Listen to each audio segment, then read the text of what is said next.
This is my math homework number 16, Wednesday. It says, find the least common multiple of 6 and 10. So between 6 and 10, they have a number in common, and you want to find the least one, the smallest one. So it goes 6, 12, 18, 24, 30, 36, 42. For your tens, it goes 10, 20, 30, 40, 50, and so forth. The number that they have in common, which is also the smallest one, is 30. So their least common multiple is going to be 30. For the second one, it says find the product.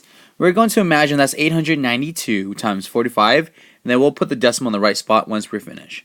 So here's 892 times 45.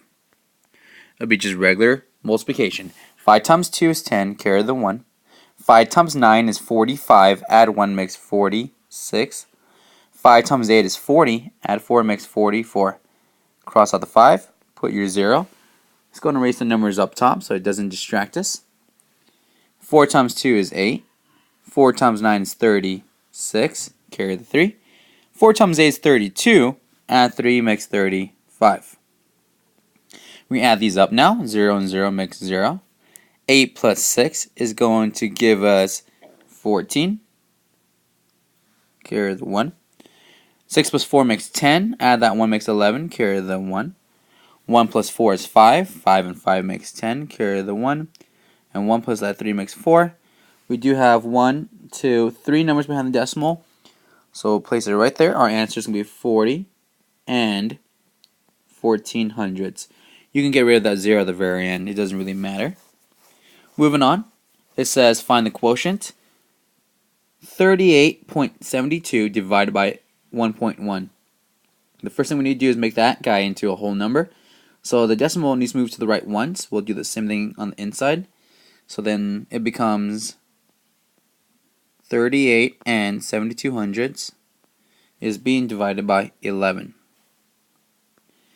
Now, oops, I did that incorrectly. The decimal has been moved, and it should be between the 7 and the 2 now. There you go. Let's go and do the math for this. 11 cannot go into 3. It can go into 38 3 times because that will give us 33.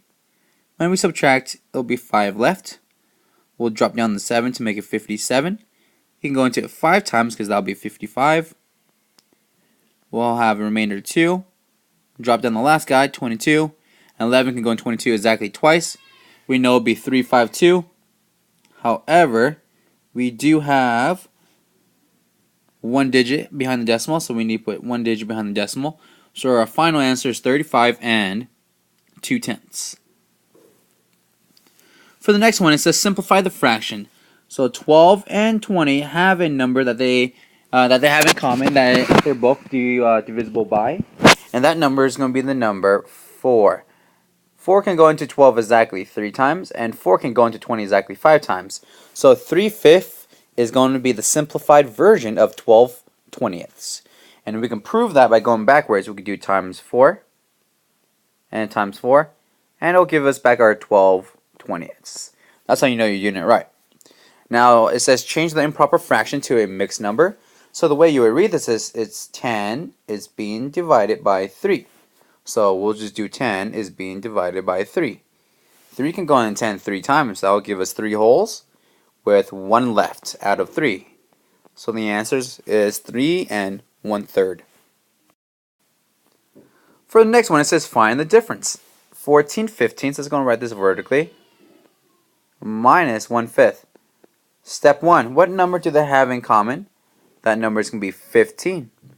Because they have 15 in common, we'll move on to step 2, which is going to be renaming the fractions or making equivalent fractions. The first fraction can just simply say the same.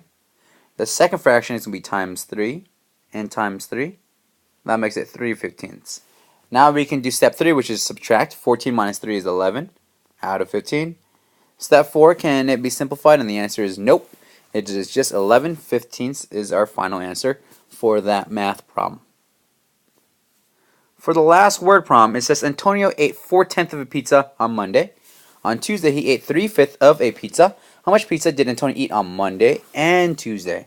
So that tells us to add. We know that he eats 4/10 on one day, and then we're going to add that to his second day, which is 35th. Step 1, what number do they have in common? The least common multiple. They both have 10 in common. That means that the first fraction can stay the same. The second one, step 2, make equivalent fraction. It will be times 2 times 2, which makes it 6. And then, of course, when you add them together, step 3, it makes 10 out of 10. And then to simplify it, it will be 1 whole. 1 whole pizza. So we know that 4/10 plus 3/5 makes 1 whole pizza.